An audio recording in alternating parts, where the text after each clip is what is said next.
मेहमानों के सामने बेशर्म सास के पकवान।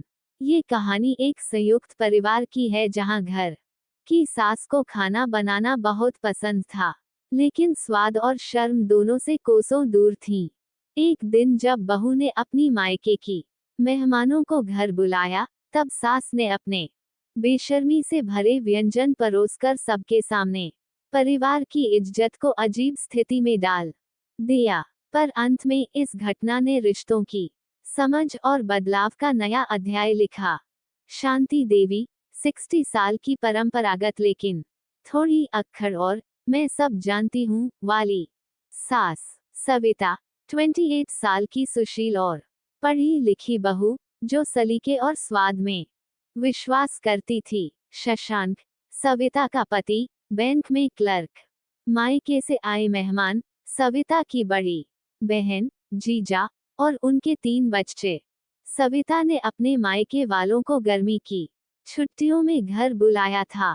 उसने मन में सोचा, मैं पूरी तैयारी करूंगी, स्वादिष्ट खाना बनाऊंगी, ताकि मम्मी पापा और दीदी को लगे कि उनकी बेटी अच्छे घर में है। लेकिन तभी उसकी सास शांति देवी बोली, क्यों री सविता, तू तो थक जाएगी, मैं खुद सब बना दूंगी। आखिर घर की इज्जत का सवाल है। सविता थोड़ी घबरा गई, क्योंकि सास के खाने का मतलब था अधिक मिर्च, बिना नमक और सबसे बड़ी बात पेश करने की बेशर्मी। मेहमानों के आने से एक दिन पहले सास जी ने पूरे जोश में तैयारी शुरू कर दी। हरी मटर की खीर बिना चीनी और बिना दूध के बनाई गई। बेसन की भिंडी जो इतनी कड़ी थी कि चबाने पर जबड़ा दुखे।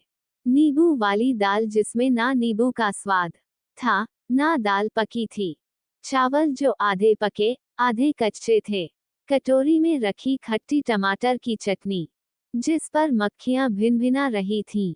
जब मेहमान घर आए, तो शांति देवी ने उन्हें बड़े ठाठ से चारपाई पर बैठाया और कहा, आज तो मैंने खुद सब बनाया है। बहू को तो आराम करने दिया, हमारे घर में कोई भूखा नहीं जाता।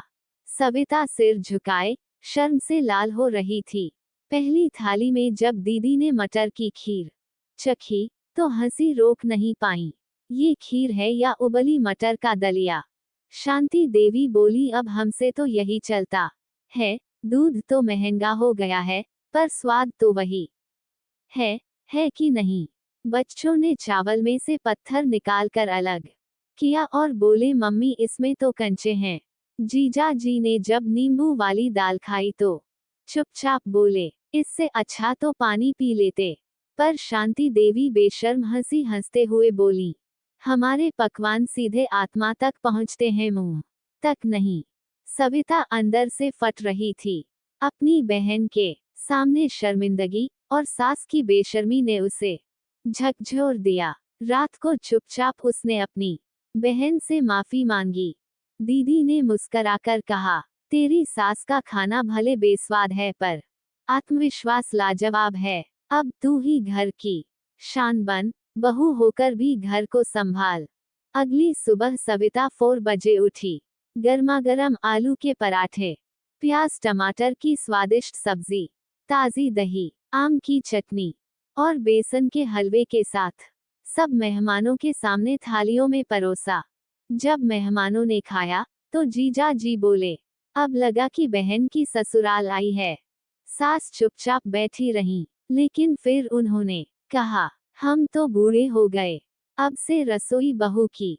एक हफ्ते बाद जब मेहमान विदा हुए तो सास बोली, बहू, तेरा खाना तो वाकई आत्मा तक जाता है, पर मुंह के रास्ते। दोनों हंस पड़ी। रसोई अब सविता के नाम हो गई, पर इज्जत पूरे घर की बनी रही। स्वाद के साथ आत्मसम्मान भी जरूरी है। घर की इज्जत दिखावे से नहीं, सेवा और व्यवहार से बनती है। कभी कभी बेशर्मी भी मजाक बन जाती है, पर उससे रिश्ते न बिगड़ें।